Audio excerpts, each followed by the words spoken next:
So yeah, I'm looking forward to talking today. Just a little bit more background about my role at The Guardian.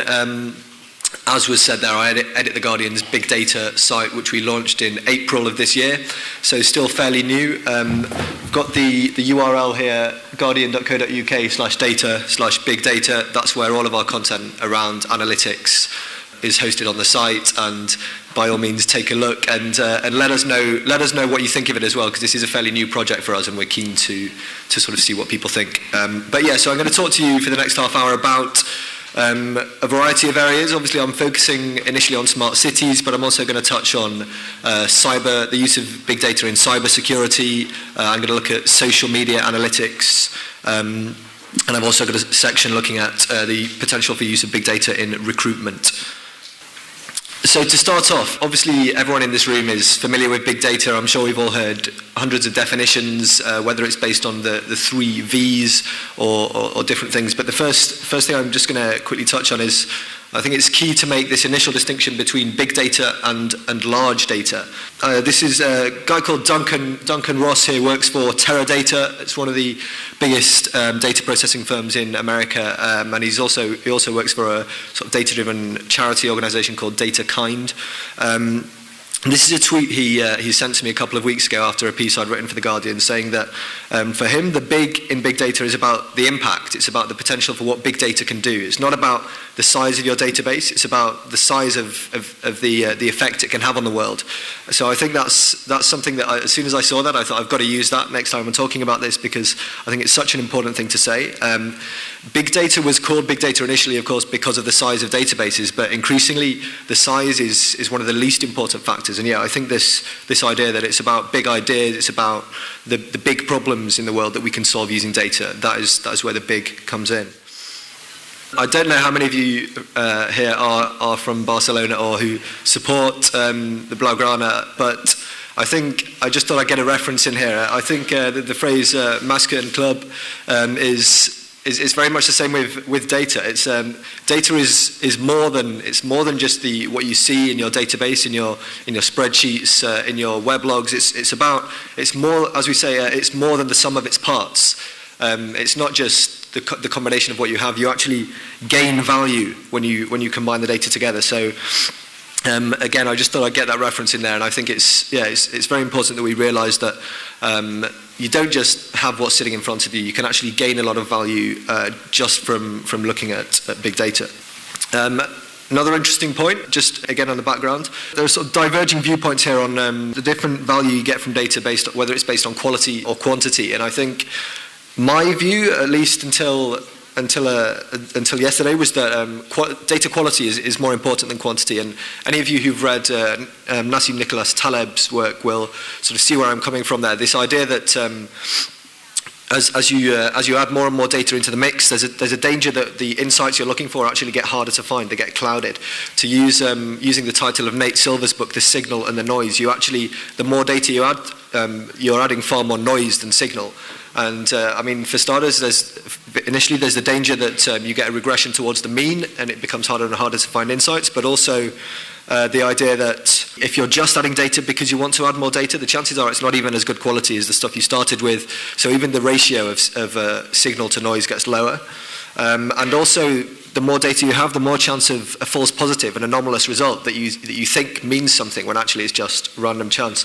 But I say that I thought this until yesterday, because one of the speakers we've actually got later today, Andrzej Nowak from CERN, I was having a discussion with him yesterday lunchtime, and he made the very, very good point that in a sense, you can have as much data as you want. The quantity doesn't matter, because you can, as long as you're monitoring that data for quality, you can just filter out the poor stuff. So it's a perfectly good point, really. As long as your sort of quality auditing is good, having more data certainly shouldn't be a problem.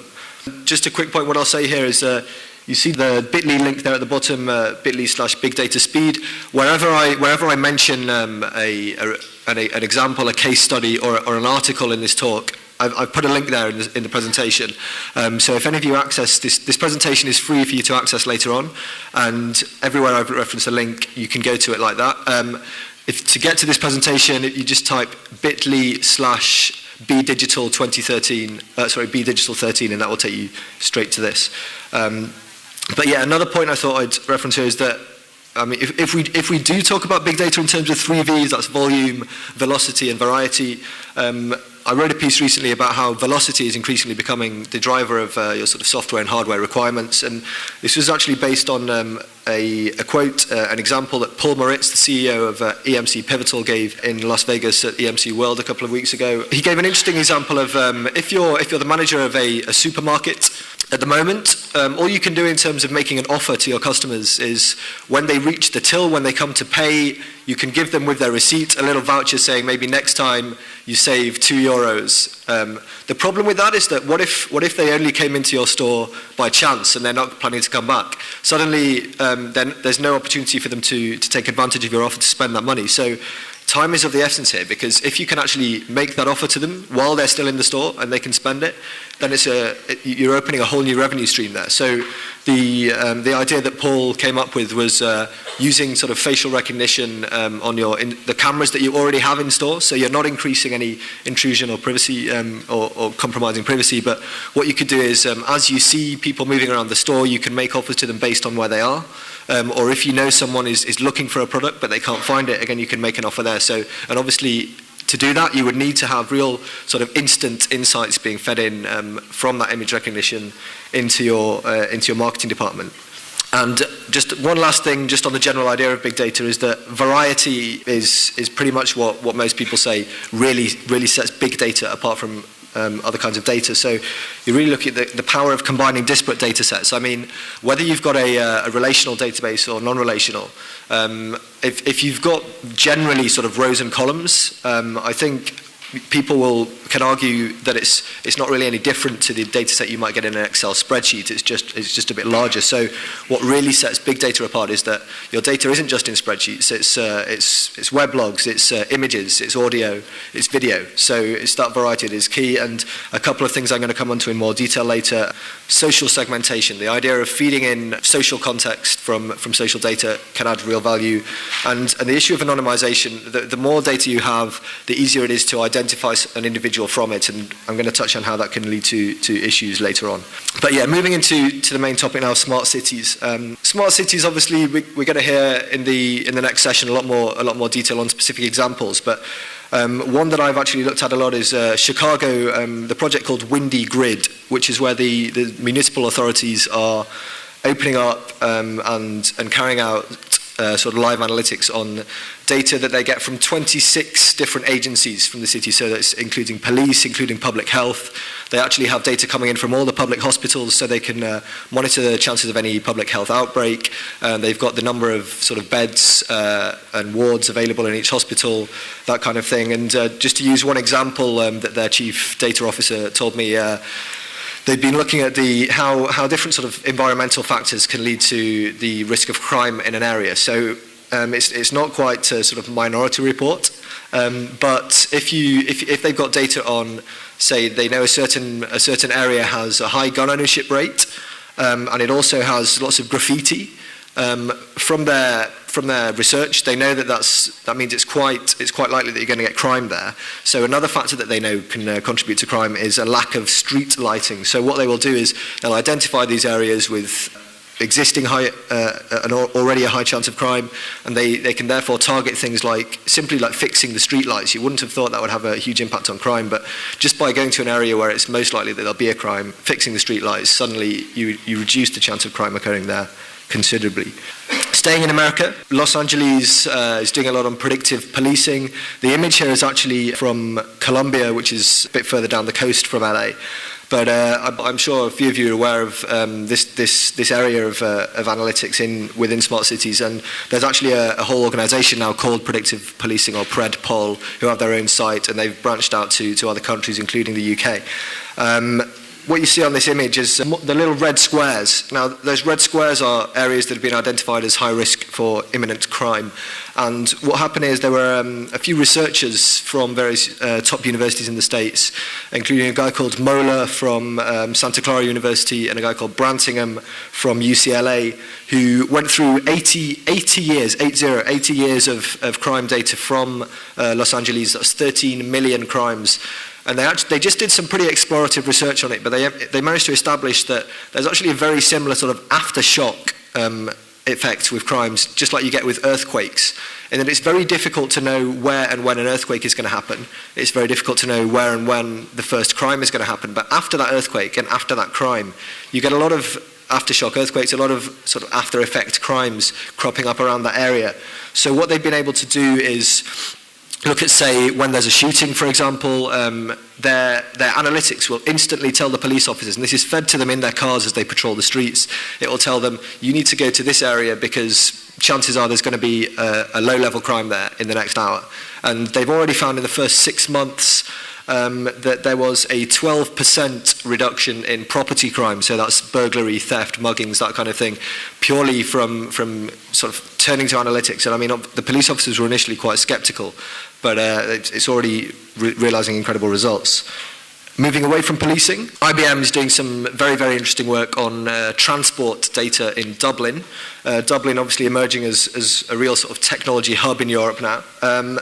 And the interesting thing, one of the most interesting things here is that IBM is doing this purely for research. It's not doing it as a sort of profit generation project, but basically they're looking particularly at buses, and I think it's over 1,000 buses in Dublin have been kitted out with GPS sensors, so they can be tracked permanently. And we're already seeing fantastic results there in terms of just really streamlining the way that traffic moves around the city, which is, and you'll see from what I'm going to go on to, that transport is increasingly becoming a huge area for smart cities to take off in. So for me, I live and work in London, so this one means a lot to me, but the strategy London is taking, which I really like, is this idea of open data. And I think we're increasingly going to see that to deal with big data and not the open factor in smart cities is you're missing the point, really. So what London does, it has a site called, I think it's data.london.uk, where the authorities in London have just released huge amounts of data for developers, for the public to just hack away at, to go and see what they can do with. And included in that is data on is the TfL, Transport for London's API, which gives you data on the journeys, the millions of journeys being made in London. And I think to really give you an idea of the changes this allows, until very recently, London changed its bus and its train timetables based on a survey that was done one time per year, and a survey of 8,000 people. And I've actually linked to that survey there. So once a year they were talking to 8,000 people, and based on that they would decide, well, this bus should be cancelled, this one should go more often, that kind of thing. Whereas now there are 7 million people in London who use an Oyster card, the little card that they scan when they travel on public transport, who are frequent users of that. So that's 7 million. So we're talking about tens, hundreds of thousands of journeys every day that are tracked, start to finish, to the second. And so now all of a sudden you've gone from 8,000 people once a year to a few 100,000 people every single day. And this is obviously the efficiency savings here in terms of both cost and the service you're providing to your citizens is absolutely incredible. A couple of examples of the interesting projects that have come from the open data aspect here. On the left, we have an app called City Mapper, which was launched a couple of months ago, using data that has simply been released to the public. Developer team made this, and it's unanimously recognised now as like the best public transport map. Well, certainly in the UK, maybe even in the world. So wherever you are, it'll tell you things like sort of how long will it take me to get from A to B, but also it will give you it incorporates warnings about the weather and how the weather is likely to affect your journey time. It'll tell you when you need to set off, and one of my favourite things is that it even has data on taxi fares. So it'll say if you want to get there by taxi, this is how much it should cost you. So if you're paying more than this, you're getting ripped off. So fantastic app that is hugely appreciated. And on the right here, a company called placer.co.uk. I believe they're still around. They're doing a lot of interesting things with mapping data. And what we have here is, this is a real-time map of the London Underground, the Tube, showing whether trains are on time or late. And again, that's using data that's been opened up by GLA, the Greater London Authority. So fantastic stuff there being achieved in transport.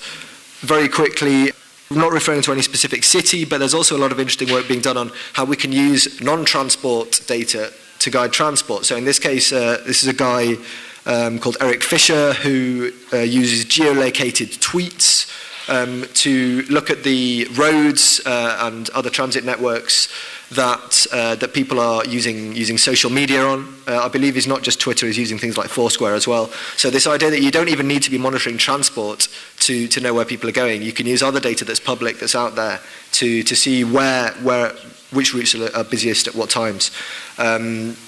I mean, it's worth noting that only around 1% of tweets are geolocated. That was from one particular study. I think another one found it was less than that. So, I mean, just imagine if more people started tagging their tweets, it'd be fascinating to see what that revealed. Moving away from smart cities to cybersecurity, which I think is another fascinating example of big data really making a difference. RSA is one of the biggest sort of top-tier cybersecurity firms in the world, so they don't make just sort of little antivirus products that you and I would buy, but they deal directly with governments, with banks, with defense companies. So they monitored 250,000 cyber attacks last year, just from their one small office in Tel Aviv in Israel. And they've got this on a dashboard, so every second it's coming in. We think there's an attack here, we think there's an attack there. These are, and when I say an attack, I mean an online, someone trying to steal money from someone online, trying to hack into an online banking transaction or an online payment. They estimate $300 value per attack. Some of them it's only a few dollars, some of them it's thousands. And big data can really help when you're trying to minimize the false positive rate as well, because obviously the danger here is that the worst thing that could happen to a company like RSA is that they completely miss an attack and one of their customers loses tens of thousands of dollars. So they have to be extremely tight on anything they think could be attack, but at the same time they don't want to be just flagging up 1 in 10 online transactions as risky, because then the customers, no one's going to be able to actually pay for anything, no one's going to be able to get their money out. So it's a constant battle to keep that false positive rate down, so you're catching all the genuine attacks, but you're not flagging up too many others. And you'll see now where big data comes into that. RSA use a machine learning sort of system, so their detection rates actually improve automatically whenever they catch a new fraud. And I'll tell you what I mean here. They have 20 data points for every time someone makes an online transaction. So that's things like their IP address, their physical location, the amount of money they're trying to transfer, whether they type their password right first time round, that kind of thing. And from that they calculate 150 risk scores, so by combining them because for example an IP address on its own may not be risky, but if an IP address combined with accessing your bank at a certain time of day may be very interesting, because it may mean you're in theory accessing it at say 4 in the morning, which is probably a red flag on its own. And the machine learning, the Bayesian statistics element here is that they have known risk values that say someone, just to use the example I gave there, someone with an IP address which registers as being from Spain, who is accessing at what appears to be 5 in the morning, that's immediately going to be risky. But at the same time, there are unknown values, such as for any given individual, their history of what time they access the bank, where they access it from, what machine they access it on, means that for every individual you've also got a sort of variable probability rate, which can be used to determine whether, even if something might not look risky for your average customer, for this particular customer it does look like it may be an indicator of fraud. And again, this is crucial here, that they're acting within seconds of these banking transactions to stop any fraud that is going on, so very much a big data problem. Other stuff that's interesting in this area, people looking at behavioral metrics. So actually, I mean the big thing with cybersecurity is making sure that although you're increasing security of your customers, they don't actually feel it. It's not that they're having to type in a second, a third, a fourth different password. So an interesting area here is behavioral metrics. So there are a few companies now looking at where you click your mouse on the page, looking at how quickly you type, that kind of thing. So as the customer, you notice no change, but they can tell whether it looks like it's you or someone else trying to make a transaction. Again, this is very much a big data issue, because again, these are live feeds of information being fed in all sorts of very different formats, often actually visual formats like this, which need to be analysed alongside traditional data. Network identities are the other area, so using your social graph to identify you. So the number of Facebook friends you have, your number of Twitter followers, that kind of thing, as something so that when you're accessing, say, an online bank and you're also logged into Twitter, they can say, is this you? Because it's extremely hard to clone that kind of information. And again, very much a big data problem, because it's this idea of feeding in new and sort of exotic, as it were, types of data along with your traditional forms. This solution can also be used to stop insider attacks. So you can actually be monitoring your own employees to see whether it's likely that anyone is accessing data on your systems that they shouldn't be, and therefore maybe likely to leak it. And again, it's the same idea of saying, well, this person is accessing this file on our system. We know he's an employee here, but should he be in this file at this time? Does he have privileges? That kind of thing. Again, very much a sort of real-time big data issue. Another area that I think is just starting to take off in terms of big data and could be absolutely huge is recruitment. Just to give you the context here, did a bit of research and I brought up some surveys here. These percentages are the proportion of a company's spending that goes on staff alone, that just goes on their employees. And old data from Gartner found that IT organisations are spending 30% of their entire spending on staff. Law firms in the UK this year, they spend about half of all their money on staff. And international banks, the Financial Times had a look and found that 80% of banks spending goes on their staff. So the amount of money you spend on employing people is extremely important in terms of cutting costs. The interesting thing here is that a company, Saatchi & Saatchi, big advertising company, big marketing company, they have a 30% turnover rate. Every year, 30% of their staff out, 30% in. And they're actually quite proud of this as they believe it keeps things fresh. But the cost of retraining, the cost of rehiring an employee is so much higher than just simply keeping the employee you already had, that clearly there's a problem here. For companies to really get control of their spending, they need to be hiring less frequently and hiring more long-term positions. So an example of where we're already seeing this is in sport. I don't know how many of you are familiar with the book Moneyball. This was a little league, not a little league, a small baseball team in America who turned to analytics to try and close the gap between them and the big guys. So they were bringing up statistics from all the young and underrated baseball players in the States, and within a few years they actually managed to achieve remarkable success rates, very much punching above their weight, because they were simply using statistics to decide who they signed, rather than relying on scouting, rather than relying only on scouting reports, which may have been biased. We're starting to see that more in football now. Manchester City in England did a big sort of public analytics project last year, and I think it's pretty clear that a lot of clubs around the world are already putting a big focus onto using big data, using analytics to define who they're going to sign. It's just that we don't hear very much about it, because obviously if we did, everyone would be signing each other's analysts as well as their players. But back to where I think this is going to come into the major recruitment scene. LinkedIn are doing a very interesting project. They've just launched a new feature called People You May Want to Hire. We're all familiar with things like people you may know, people you may want to connect with, people you may want to follow on Twitter, people you may want to as a friend on Facebook. What LinkedIn have done is brought the same approach to hiring. So it's an interesting idea, because instead of looking primarily at the data of an individual and why they fit your company, they look at your hiring habits, your recruiting habits, and they say, well, most of the people you've hired come from this background. Say most of them went to this university or did a course, an MBA at this university, or sort of named specific skills such as, I don't know, sort of sales and marketing. But the idea is that they can say, based on the fact that you hired these guys this year, you may want to look at this guy, this girl, that kind of thing. So again, it's a fascinating idea of really sort of helping you out and saving you a lot of time, saving you a lot of money in recruiting your next round of employees. Obviously, there's an issue there of can we actually trust people's LinkedIn profiles? Is anyone trying to game the system? Are they simply putting information down that isn't true but that makes them more attractive? So what that leads us on in recruitment is the data problem. If we're going to use big data to improve recruitment, to make your hiring decisions easier, cheaper and better, where do we actually get that data from? And very interesting, a guy called George Anders in the US, he writes on this kind of thing. He's a very interesting guy. He was talking to me the other day about a lot of IT companies are now looking at specialist online forums. So GitHub, Stack Overflow, the kind of forums where if you're on there, we already know you're in this industry, this is the kind of thing you do.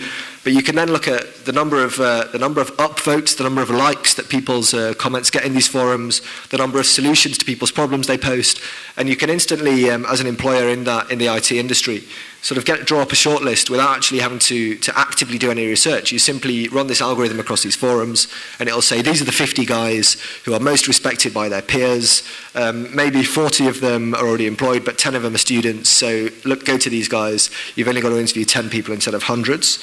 Call centers are obviously already got a lot of data on the performance of employees. They can track how many calls you're getting through, how successful they are, how many breaks you're taking, that kind of thing. And people use terminals. So Bloomberg is a great example. They can see, for all of their reporters, all of their researchers, they can see where they're looking for their data. They can see how quickly they're working. And this, I think it'd be interesting to see how many other companies whose employees work pretty much just sit at workstations. It'll be interesting to see how many of them adopt this approach as well. So, I mean, obviously I imagine a lot of employees will be concerned with the idea that they're constantly being monitored, that their employer knows at any given time what they're working on. But and obviously trade unions will have a lot to say about that. But where it does happen, I think it'll be very interesting to see how employers can make that work, sort of really see who are their most efficient and least efficient workers, and hire people on that basis as well. Social media, again, people have thought maybe we can look at that. There are certain industries where someone having a very active online profile on sites like Facebook and Twitter, someone who really engages with people, there are certainly a few industries where that would certainly be a useful attribute. I'm going to move on now to social media analytics is the final little section here. It's a big data problem. A lot of companies are throwing a lot of money at social media analytics, but there's still a question at the moment, after 3 or 4 years of it being around, as to, is it actually worth throwing this money at? Is it really working? So 2008, 2009 was when social media analytics really took off. This was all based on predefined word and phrase lists. So this is the idea that you can look at messages online, whether it's on Twitter, whether it's on blogs, whether it's on websites, to see how positive or negative a discussion is. So say you've just launched a new product, you can immediately go to Twitter and find out what people think of it. The problem in 2009 was that it was just based on word lists. So it was a tweet that said the word good, that was a good thing. A tweet that said awful, that was a bad thing. The problem there, what if it said not good? How do you code for that? Or what if it said not very good? There were all sorts of issues. So accuracy rates in the early days were pretty low. Homonyms as well, words that could have two different meanings.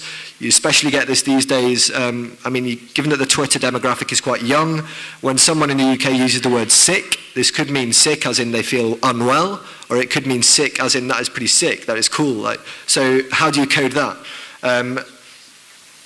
Moving on to where we are today, we reckon the industry standard is about 70% accuracy, as in the algorithms people run on social media to determine positivity or negativity of tweets.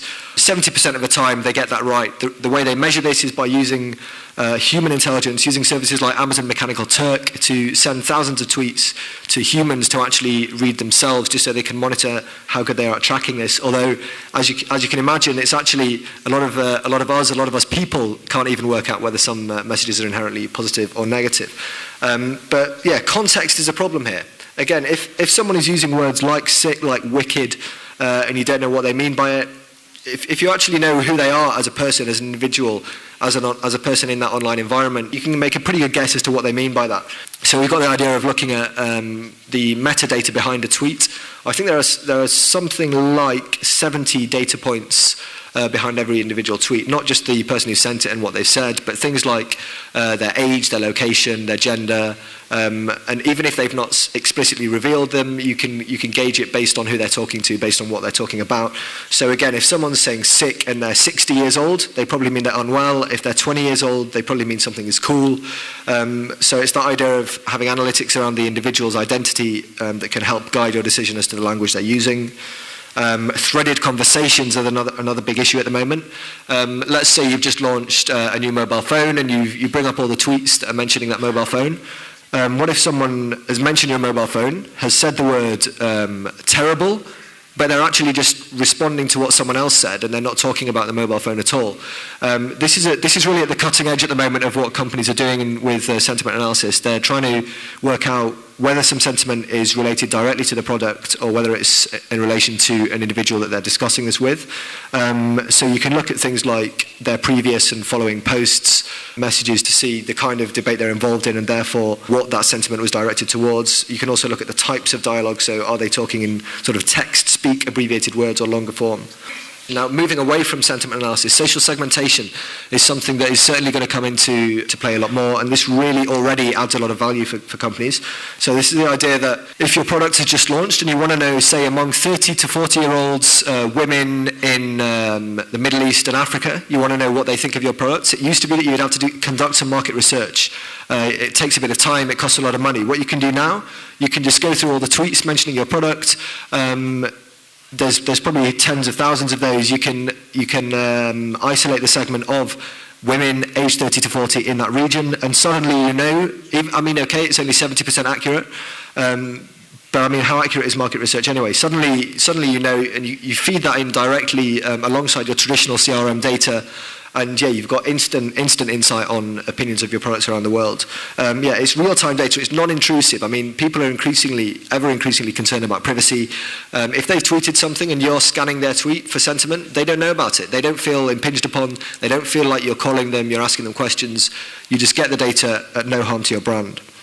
A couple of companies doing interesting things here. The Lear Center for Media Metrics in the States are looking at audience engagement for media companies to try and work out how valuable someone who tweets your story, how valuable that really is. I mean, for me, there's a big difference. When you read a story online and you press the automated tweet button, it brings up a message which is just the headline of the article, and then via whatever the organization is. If someone's just tweeting that, they probably don't really care. They're just saying, yeah, okay, I might as well share this. Whereas if someone is tweeting it, they're rewording it, they're adding their own thoughts, that's a hell of a lot more valuable.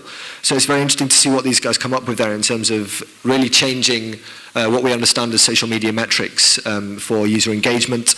Demos, a think tank in the UK, is looking at slightly different areas of social media analytics. So the ability to identify trends, particularly in terms of breaking news very quickly, and also the ability to see when a movement, like a protest, is likely to jump from social media into the real world. So I imagine that'd be very interesting. Just quickly to wrap up here, it's increasingly important with brands ever more visible. You can no longer really be going in there hassling people, intruding on their privacy, sort of knowing more about them than they know about themselves. I imagine most people here are already familiar with the pregnancy story that US brand Target had, where they got a very angry letter from the father of a sort of young woman who emailed in saying, I'm extremely angry, you've just been sending my daughter pregnancy kits. Why are you doing this? This is ridiculous. My daughter's not pregnant. How dare you? And this was based on the products she'd been buying from their store. A few months later, the same man emailed back saying, terribly sorry, it turns out she actually was pregnant. I just didn't know about it. So yeah, this obviously, I mean, it's pretty cool. But at the same time, if you are that guy or that girl, like the idea that this marketing company knows more about you than you know about yourself or your family, it's a bit of a concern. So it's no longer acceptable just to say, well, we can do this with our marketing analytics, so let's do it. You have to be aware of what users will think about that, what your customers will think, and not just because of brand identity. You've just got to think about it. Like you've got to be ethical. Targeted ads is another interesting one. I spoke to Stephen Brubbs, CTO of Teradata, the other day, who made an interesting point that actually the more targeted an advert is, the more relevant it is to you, the more likely you are to click on it. Therefore, as an advertiser, you need to serve people fewer ads the more targeted they are. So it's perhaps actually less intrusive if they're more targeted. I mean, that's an interesting point, and I'm not sure which side of the debate I fall on. It's quite a cross-Atlantic divide as well. In America, you're allowed to do much more personalized targeting advertising. In the EU, I mean, we all know the number of adverts that pop on a website, things like Facebook, that are completely irrelevant to you, arguably more annoying. So it's an interesting debate there. We've got to see where the balance lies. Very quickly as well, with this increasing concern people have about privacy, about being intruded upon, you've got to work out better ways of getting data without being as intrusive. The first one is to encourage people to share data purely by delivering something that is a great service. Google Now, I use that as the example. If I'd been searching on my mobile phone about a restaurant that I'm going to go to later, I'm not thinking about anything. I'm just thinking, maybe I'll go there later. Then I get a message on my phone saying, if you set off now, you'll be on time. It's fantastic. I've not asked it to do that, but it's done that for me. And as far as I'm concerned, just speaking personally, I'm happy for Google to know where I am most of the day and what I'm searching for if you get that service out of it. Obviously, that's absolutely not the case for everyone, and you've got to be careful about that. But yeah, so that's one way of getting people to keep giving you data, even though they're concerned about privacy, is give them a great product. Transactional rewards as well. There are companies who actively say, if you provide this data to us, we'll give you $5. It's a much more simple approach, but again, it's a nice way of saying, look, we're not intruding. If you don't want us to know who you're talking to, where you are, don't. But if you want $5 and you're happy with that, do it. And again, it's a great way of just making it very much people opting in to giving you their data, not feeling pressured. Another one is just share your data with other organizations. If you've got some data that's not actually that valuable, but there's potential, and you know an organization whose data could be mashed up with that to create something much more valuable, share with them. You don't actually have to have all the data on your own servers. But a problem directly from that comes on anonymization and pseudonymization of data. EU Data Protection Directive is still being hashed out at the moment. We're looking at how that's going to turn out. One of the big focuses on that is the idea of anonymous data. What is anonymous data? Because the Data Protection Act applies to data only when it could be used to identify an individual. If it doesn't, you can be relatively less strict about what you do with it. The problem is that we're getting to the stage now where no data is anonymous. The link I've put here to is an article by Forbes, which looks at the idea that if you have only 3 data points on a person, you have their postal code, you have their gender, and you have their date of birth. Just those 3 bits of data, so no name or anything. 42% of the time you can identify who that individual is. So is that anonymous? Is it really anonymous if almost half of the time you know who it is? If you add just a nickname or a first name, you're suddenly at 97. I think it was 97% of the time you know who that individual is. That's already worrying, but let's think of an example where you as an organization have a data set that has postal code and then a load of your sales information. Another organization has postal code and date of birth and some information. Another one has first name, date of birth, and some other information. Each of those data sets on their own, you think this is safe. I can be fairly relaxed with this because no one can be identified from this data set. You get those three chief data officers, 3 chief technology officers sitting around a table. They're going to think, hey, you know what would be pretty cool? If we combine our data sets, we suddenly know who every one of these individuals is. Because I've got postcode, you've got name, you've got date of birth. Suddenly what used to be 3 anonymous data sets is now one very, very, very personal data set. And you need to be extremely careful about this because not only is the EU Data Protection Directive going to look at this specifically, but at the moment technology is sort of ahead of the law a bit, but that gap's going to close pretty quickly. I think we're seeing with the NSA and PRISM stories recently that people just aren't happy with being snooped upon all the time anymore. So I think we have to be very, very careful about just taking a step back and thinking, hey, this would be pretty cool, but our customers aren't going to like it if it gets out. If they don't like the government doing it, they're equally not going to like Google, IBM, those guys doing it as well. So yeah, just to close off today, I think the take-home point here is it's no longer good enough just to tick boxes, just to say, yeah, we've done that, yeah, the law asks us to do this, we've done it. You need to actively be looking to do good with big data. I use the term ethical analytics. It's the idea that brand management is now so important that if you can no longer just say, well, what are the best guys doing? We'll do what they're doing. You need to be the best guys. You need to go out there and show that you're not snooping on people, you're not intruding on their lives, you're really getting value, you're getting a return on your investment, but you're doing it ethically. And also just actively do good with your big data capabilities. The company I linked to here, DataKind, they're made up of sort of leading data scientists from very big, very wealthy data analysis firms around the world. But what they're doing now is they're actually sitting down with charities, with non-profits, with the likes of the United Nations, to say, what can our big data do for public good? So yeah, I think that the last thing I would say is, it's no longer good enough to just go with Google's approach of don't be evil. You need to actively do good and really try and make a difference in the world with your big data.